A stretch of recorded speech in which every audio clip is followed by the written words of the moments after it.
Good afternoon. Today is a special day for me. I want to welcome you this afternoon to my YouTube channel. I have a special guest with me today, and we are going to review his book that he authored, Resurrected from Plato's Cave. This is a story about a man named Jack Long who struggled against unsurmountable odds his entire life. The book is actually two stories of profound adversity that Jack endured but survived in a thriving manner. One, how Jack grew up in an abusive and dysfunctional family in the era of the 50s, broke the cycle of abuse, and how Jack overcame severe overpowering, prolonged grief when his wife sustained a stroke. The story shares how Jack was successful in breaking the cycle of abuse with the help of his high school coach, and went on to become a loving and warm father and a faithful, devoted husband. Jack had the intelligence, insight, inspiration, and commitment to break the cycle of abuse. The story continues to share extraordinary and extreme grief after his beloved wife had a severe stroke. It describes, with the help of Joel Osteen's books, how Jack developed the courage to overcome and escape from the bonds of loneliness, anxiety, and guilt after his wife fell ill just before retirement. Today I have with me Mr. Delmonico. Welcome. So today Jack is going to answer some of your questions about the book he wrote. The book Resurrected from Plato's Cave is one book for people who want to overcome adversity in their lives. Jack describes in this book how he overcame some of the most difficult adversities in life. Welcome. Why did you write this book? Why did you write this book? Why? Because I went through it, I got over it, I stopped the bullying with my own family, and I had nothing but many, many years, 57 years of love and kindness, and none of the things that happened to me as a child. I was brutally taken advantage of by my father, and in those days, things were a lot different than they are now. Nobody really paid much attention to what was going on. Right. And I survived it. Right. Amazing. Right. In page 11 of your book, you talk about experience with sexual abuse at an early age of 8.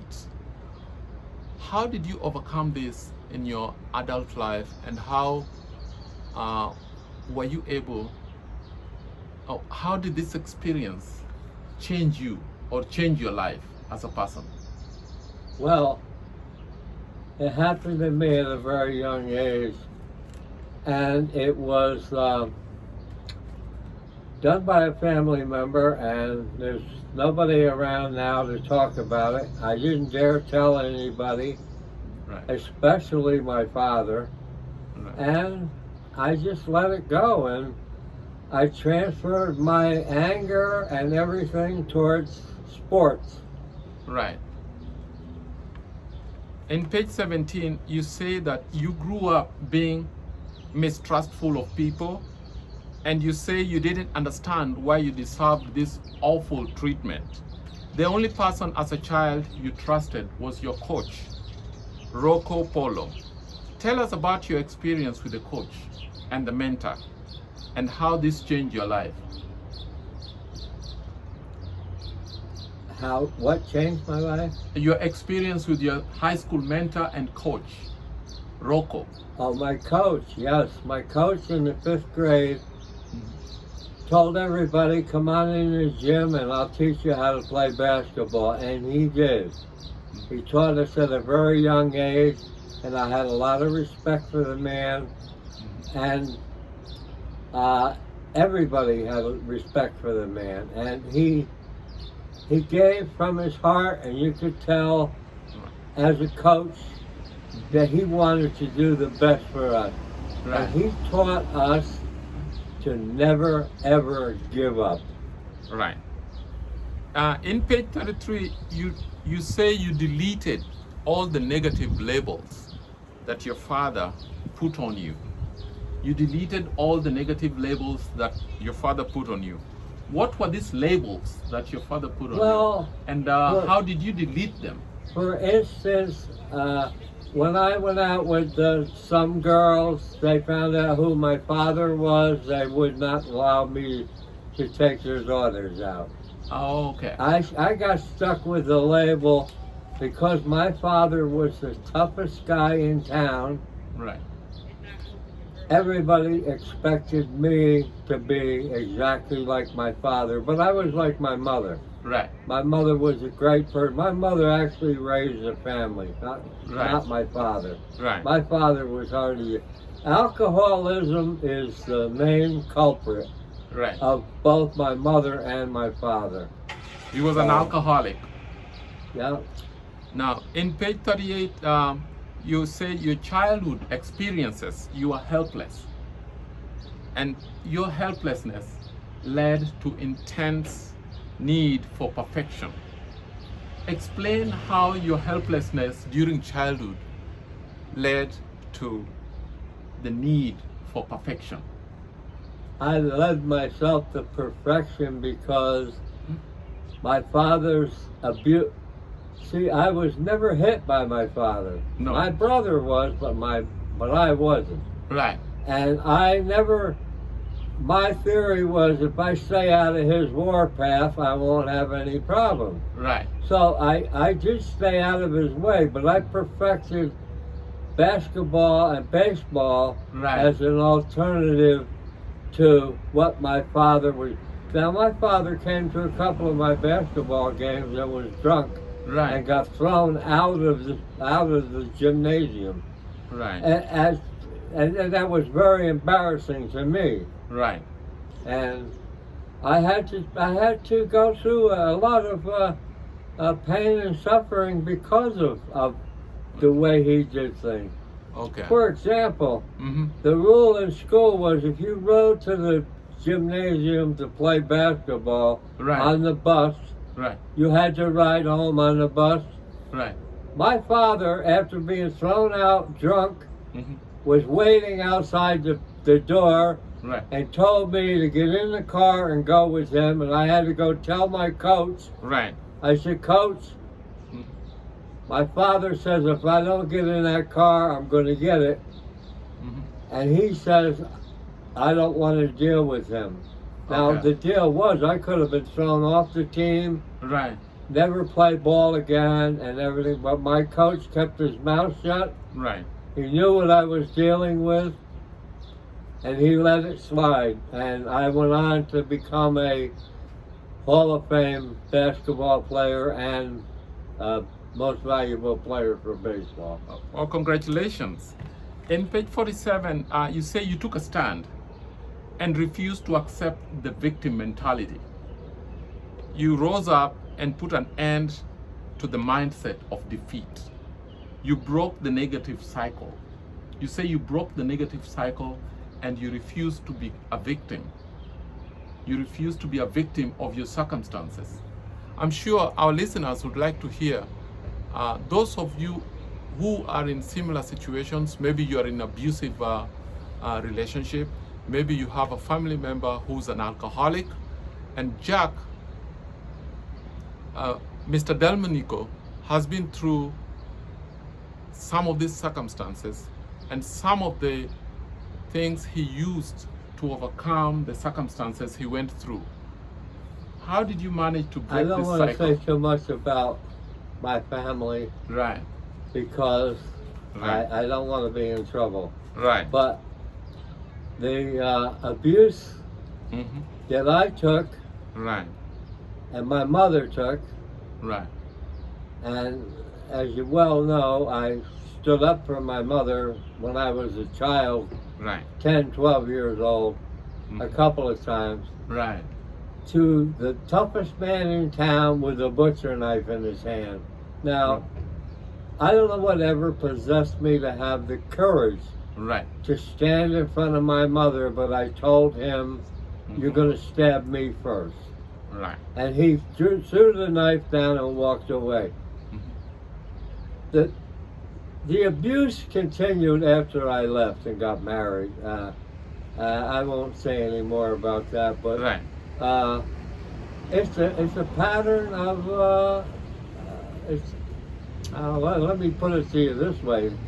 It's a lot like welfare. Once you get on it, Right. You can't get the out of it. train keeps going, and Right. I got off the train. Okay, you got off the train successfully and became a successful Yes, I person. did. Right. Your friend Mary introduced you to a book by Joel Osteen. The book changed your life. The book by Joel Osteen. You said this book turned Oprah Winfrey's life around. That's a powerful comment to make. How did this book by Joel Osteen change Oprah Winfrey's life? Well, the reason the book was written was to prevent this from happening to other people. Right. The book was not my intention. No. I was talking to my friend. She was writing it down. I didn't know it. And she put it all together. Right. And she made a tremendous book out of it and told me Right. this would help a lot of people. Yes, and that's the intention for this video. I hope it does. I hope it does too. And you talk about how blessing others helped you overcome your loneliness. You talk about how blessing others helped you overcome loneliness. How you talk about how blessing other people helps you. How other people helped me? No, how you blessed other people. Like blessing other people will help you in turn. Would help me inside? Right. I told Virginia that wrote the book Right. with me, I told her if I help one person in Right. this world, Right. that would be sufficient. Right. The book was not meant to make a lot of money, and it was meant to help people because she was an administrative nurse Right. for 30-some years, and she knows what would help people. And Right. I didn't see it in the book, but she did. Right. So I went along with it, and I did make some enemies. Right. Right. There are people that don't think that anything in that book is true, but they didn't live it. I did. You lived it. You know? Right. And in page 86, you write that God took your battlefield and changed it into a blessing field. You say that God took your battlefield and changed it to a blessing field. Could you please explain to our viewers what you meant by God took your battlefield and changed it into a blessing? Jimmy sent me 3 books from Joel Osteen. Right. I'm a Catholic, okay? Right. I was brought up as a Catholic my whole life. Right. I'm not what you call a good Catholic, but I am Catholic. And I went through all the training and everything as a child. Right. Through the nuns teaching us everything about the church. Right. But Joel Osteen's books brought something to me that I had never, ever heard in the Catholic Church. Right. And we all know what it is to pray for things, okay? We Right. all pray. We all pray. That's right. Joel Osteen says, you don't pray for a half a loaf of bread, you pray for the whole loaf. You pray for the The whole. bigger, the better. The more wonderful things that you can pray for yourself, God will take care of you Right. in a bigger way. Right. And he also said that as a person, every one of us is an individual. Right. You have a crown on your head, you are special, Right. you have been made by God and you have all the power in your mind to be as great as you want to be, and nobody can take that away from you. And Right. I was very inspired by that type of teaching. You know, I never heard that in the Catholic Church, but Right. that's okay. That's why there's a lot of different religions, and Right. you know, and I'm not a follower of Joel Osteen, but every book I read was very uplifting, and most of all, Right. the power of positive thinking, The power which of is- positive thinking. which is, my friend Michael smiles a lot. That's what Right. I love. I love his smile. Thank you. Thank you. You say in part of the book, you say you had frustrations at the nursing home when your wife was admitted, and but once you turned to positive thoughts, you realized the positive things in the nursing home. Talk about this. Well, as you can imagine, Mhm. I've been positive in sports. Right. I never went to a game where I thought I would lose. Right. And I never gave up in the last inning Right. or the last, minute of the game. Right. I was taught that. It was pounded into my head, Right. not by my father. My No. father taught me things like driving a car, Right. shooting a gun, Mhm. stuff like that. But my father wanted me to be like him. Right. And I could never be that way. Right. So what happened is, I went to work, I got a decent job. Right. My father actually went and told my future mother-in-law that I was a bum, because Mhm. I had no job at the time. Right. And never gave me a break. But Right. I worked my way up, and I got a job, a decent job, and then I got married. Right. And I was very fortunate that I was unfortunate in a way, but Mhm.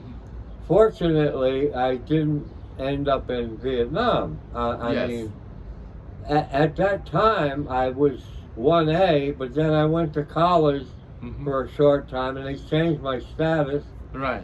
But they took me to West Point, and if I had taken the college board exam, Right. I would have gotten into West Point with no problem, Right. because they Right. needed a left-handed baseball pitcher. Right. And I said I didn't take the test, and because my father didn't have any money, I wasn't going to go to college. Right. But then I ended up going for a short time, Mhm. and I had to quit because I just couldn't afford to go. I had Right. different classes than everybody. Right. Now I could have went for phys ed. I could have went to be a teacher. I could have went to be a lot of things. I had good marks in school. Right. I had an 85 average in school. Oh, that's and high. That's an 8. and like I said, with baseball, I really thought I was going to make it with the New York Mets. But I had a tryout, but I didn't make it. Right. Right. And so on and so forth. So I started working for a living Mhm. in a chemical plant, Right. and I worked my way up for 15 years. Right. They decided to leave town, Mhm. and I got a job with another company, a paper bag company, Right. and I spent 35 years with them in a paper bag 35 company, years straight. working on $1 million bag machines, making parts and stuff, and, Right. and working on the machine. Right. So I had a very, I would say, a very self-fulfilling Employment. thing. Mhm. I never in a million years would ever think I'd become a mechanic. No. I did. I loved it. I loved the whole thing about being a mechanic. Right. I made a good living. Right. And my wife and I went on 30 cruises. 30 cruises. 30 cruises. Right. 30 cruises, yes. Wow. Wow. And every one of them was paid for, by the way. Every one of them was Anyway, paid for. We went to all the Caribbean islands, Bermuda, Puerto Rico, all these places. Right. And we did it when we did it because we used to go to the beach and spend 2 weeks sitting on the beach. Right. and she decided she wanted to see a little more of the world. Right. So we started in 1993. Mhm. We went on as many as 2 cruises in the same year. Wow. But we used to go to Virginia Beach and Jersey Shore and all these beaches, Right. and we had a great time at the beach, but Mhm. cruising was absolutely fantastic. It Wow. was really a wonderful experience. Wow. So I suggest everybody do that. Everybody go on Before a you're cruise. too old. Make sure you go on a cruise before you're too old. That's from Mr. Delmonico. You make several references of the Bible and how you applied the teachings from the Bible in your life. I particularly like Psalm 16:11. That says, "You make known to me the path of life. In your presence there is fullness of joy, and at your right hand are pleasures forever." This is powerful. Very, very powerful. In other words, God directs our lives. And you make this particular verse says that God directs our lives. Once we believe in Him, He will show us the direction to take. Can you talk about this? Well, I'm in the process of reading the Bible. I must confess, Right. I always wanted to, but never took the time. Right. I've always been a religious person, Right. and that means I follow some of the rules of the church. Right. I don't go to church often enough, but my wife and I got married in the beautiful church in Newburgh, St. Francis. I know One the of the church. most beautiful churches around. Very, very beautiful. And like I said, she's the girl of my dreams. Right. I had a lot of girlfriends, Right. but she was the one. Mhm. I'll tell you a funny story if you don't mind. I went to a semi Mhm. basketball game Right. in Washingtonville, Mhm. standing room only. Right. The whole place was crowded. It was we had to beat Highland Falls Mhm. to play in the championship game. Right. Okay. The ball goes out of bounds. Mhm. I chased the ball. I knocked down 4 or 5 people trying to get the ball. Right. One of them was a girl. Mhm. So I stopped and I picked the girl up off the floor Right. and asked her if she was okay. I got the referee screaming at me Right. to continue with the game. And I Right. said, just wait a minute. I want to make sure she's okay. Right. I married her 2 years later. That's how you met your wife? At that time, I didn't know she was my future wife. You knocked her off your So off God- her feet. God Literally. makes us. Well, that was a pretty good situation because she was there with her boyfriend, Right. and she never forgot it. And we got together finally, Right. and she was the one. And I have one great son Right. that lives in California, Right. and he's doing great. And he's a graduate of Newburgh Free Academy, and also he went to school upstate New York. Okay. Thank you. And yeah, he's a great kid. Got a great education, and he's had a lot of different jobs, but he's in sales right now, and he's doing fantastic. Okay. But the Bible, I'm hoping Right. some of the Bible prayers come true. Right. Right. Right. Prayer works. Prayer always works. Yeah. Prayer always works. Yeah. So this is the review for the book Plato's Resurrected from Plato's Cave by Mr. Delmonico. This book is available on Amazon at only $12.36. It's also available on Kindle on Yes. Barnes and Noble. You It's can get the also book. on Kindle. Yes. And in case everybody doesn't know it, Right. Plato's cave is a cave in your mind. Right. It's a fictitious cave that Plato thought up of people that have locked themselves into a cave. Right. So that's what the book is about. And that's why the cover shows a guy chained and then he's free. Right. And believe me, I am free from where I was. Congratulations. That's a very interesting book. This discussion with Mr. Delmonico is just a tip of the iceberg. There's a lot of mindset changes that happens in this book. A lot of mindset changes that you could use, anybody could use in a similar situation. If you are in a relationship that's abusive, if you're dealing with an alcoholic family member, and if you're struggling with staying in a cave, whereas a cave means you are in a fixed mindset where you think you have no options to get out of your mindset, this is the book for you. This is the book that will give you some tools. Can I say one To thing go about out of it. Virginia? Right.